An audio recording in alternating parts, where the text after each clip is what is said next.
आज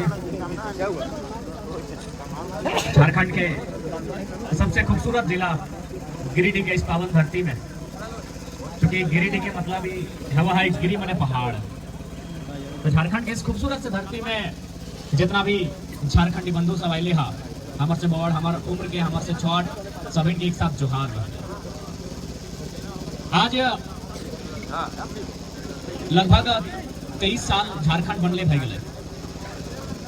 जब 23 साल पहले इस झारखंड के नींव रखल गया, बुनियाद रखल गया, तब हमने के जब पहला राज्यपाल हला उस समय के माननीय प्रभात कुमार, वो एक बात कहले हलाए कि जिन परिस्थितियों में, जिन साधन संसाधन के साथ झारखंड राज्य अलग हुआ है, आने वाले 20 सालों में ये भारत देश का नंबर 1 राज्य बनेगा। आज 20 साल हो चुके हैं और चूंकि वो स्टेटमेंट एक सीरियस पर्सन का था।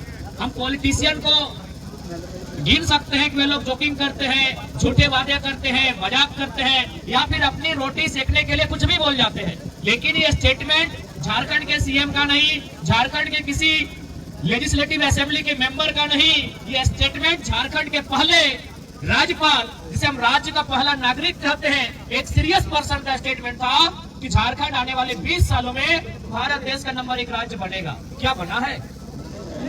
एक सवाल आज झारखंड के तमाम 32,000 गांवों से आती है कि क्या झारखंड राज्य नंबर 1 पे काबिज हुआ है? अरे नंबर 1 तो छोड़िए, नंबर 5 तक काबिज नहीं हुआ है। तो कहीं ना कहीं इसका 2 ही कारण है, एक शासन का, दूसरा प्रशासन का।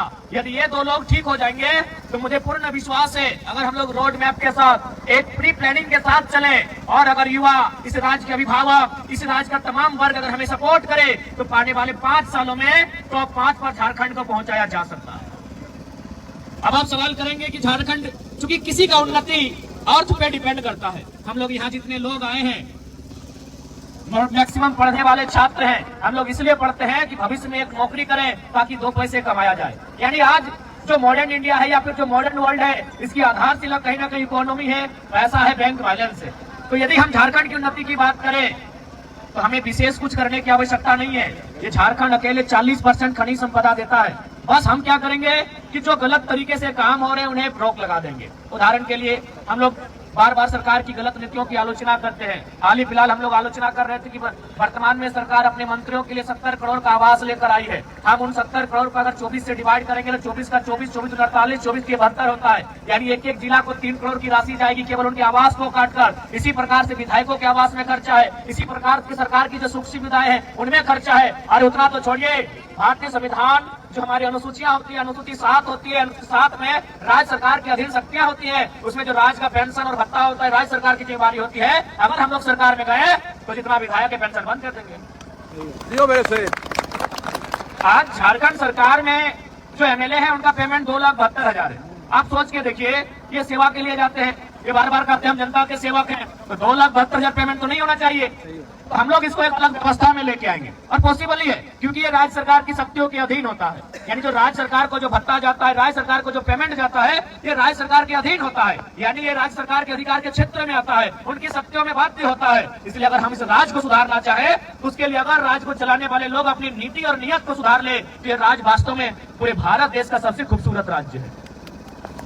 लेकिन आज अगर युवा पीढ़ी इस बात को नहीं समझती है और आज की अगर युवा पीढ़ी अपने राज्य के बारे में नहीं सोचती है तो आने वाला दिन हमारे लिए बहुत भयावह होगा। आज यही गिरिडीह का क्षेत्र, यही कोडरमा, यही हजारीबाग, यही धनबाद, बोकारो के पढ़ने वाले छात्र अपनी पाई जुगाड़ करके, अपने घर की साग सब्जी को उपज करके, अपने बाप दादा की पूर्वजों की जो खेती है उसे गिरवी रख के पाई जुगाड़ करके छात्रावास में जाकर परीक्षा की तैयारियां करते हैं। केवल तैयारी ही नहीं करते हैं, 10 साल तक एक कमरे में बंद कर देते हैं। किन्हीं की आंखों की रोशनी चली जाती है, अरे किन्हीं का तो पेट बढ़ जाता है, किन्हीं के बाल आधे सफेद और आधे झड़ जाते हैं। लेकिन जब रिजल्ट आता है कि 1 दिन पहले जिसने तैयारी किया था, इसको क्वेश्चन पेपर लिख करके परीक्षा शामिल होने का निमंत्रण मिला, वो बंदा सेलेक्ट कर लिया जाता है। लेकिन जो 10 साल छात्रावास में अपनी पाई जुगाड़ करके जमा पूंजी को बर्बाद करता है, उसे कहीं जगह नहीं मिलती, तब तकलीफ होता है। इसलिए आज पढ़ने वाले नौजवान, अभिभावक सभी को इस राज्य की उन्नति के बारे में, इस राज्य के हितार्थ के बारे में आपको सोचना होगा। और ये इसलिए सोचना होगा कि आज बेशक हम लोग गिरिडीह में आके खड़ा है,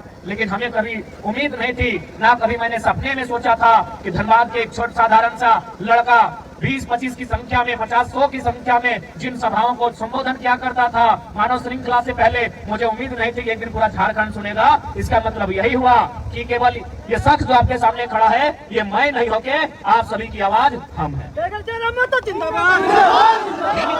बातों को मैंने रखा, जिन बातों को आज 2 सालों से लगातार मैंने मीडिया के माध्यम से, सड़क के माध्यम से उठाने का काम किया, हर एक झारखंडी चाहता था कि कोई फ्रंट पे आए, लीड करे और बोले। वो कहते हैं ना, हर कोई चाहता है कि बिल्ली जब आए तो पता चले, लेकिन भाई घंटी बांधेगा कौन? तो बस हमने ज्यादा कुछ नहीं किया है, उस बिल्ली की गर्दन में जाके घंटी बांधने का काम किया है।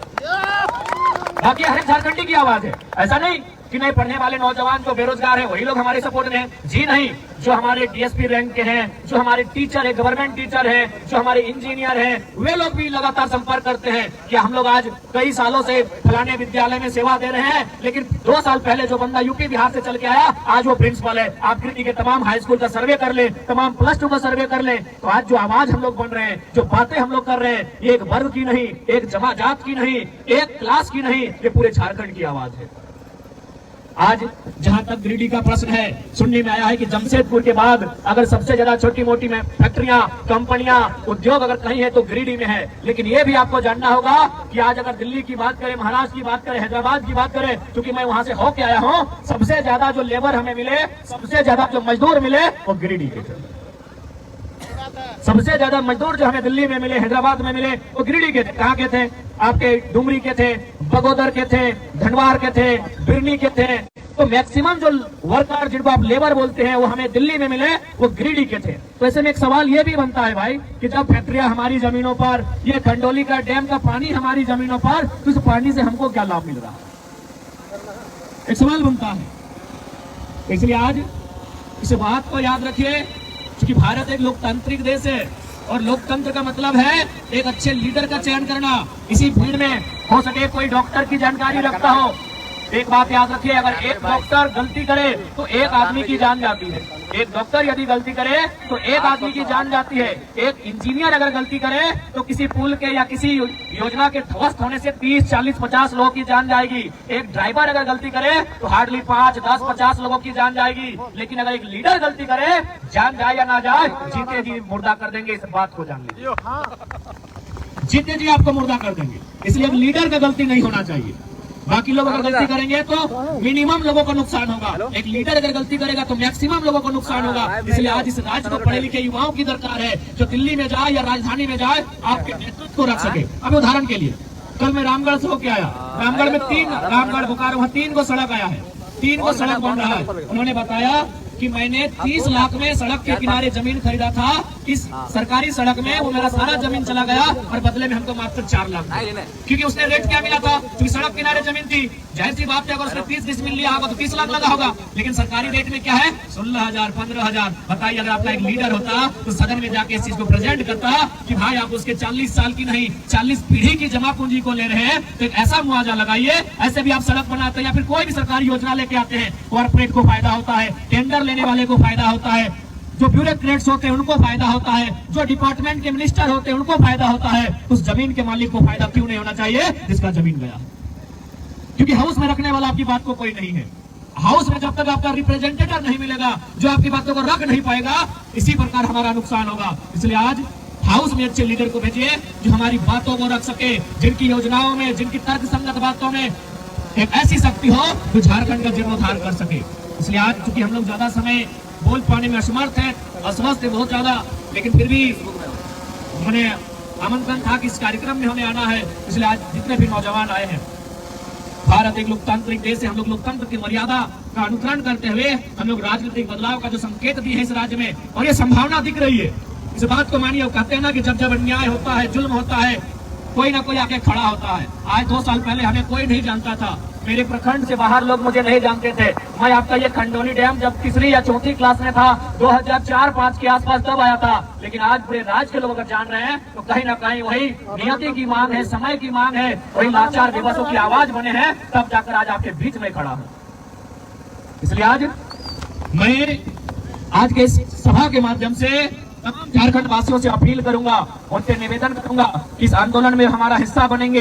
ये आंदोलन हमारे लिए नहीं, ये आंदोलन आने वाली पीढ़ी के लिए भी है। ये आंदोलन, ये राजनीतिक चेतना झारखंड के आने वाले भविष्य को सुदृढ़ करेगी। इसलिए आज जितने भी नौजवान, जितने भी अभिभावक इस मिट्टी से आकर जुड़े हैं, हमारी बातों को सुनने के लिए आए हैं, उन सभी से मेरा अनुरोध होगा, आज इस झारखंड राज्य की जो कल्पना की गई थी, आज कहीं ना कहीं वो कल्पना बन के रह गई है। उस कल्पना को अगर हकीकत का रूप देना है तो नौजवान आपको सोचना होगा।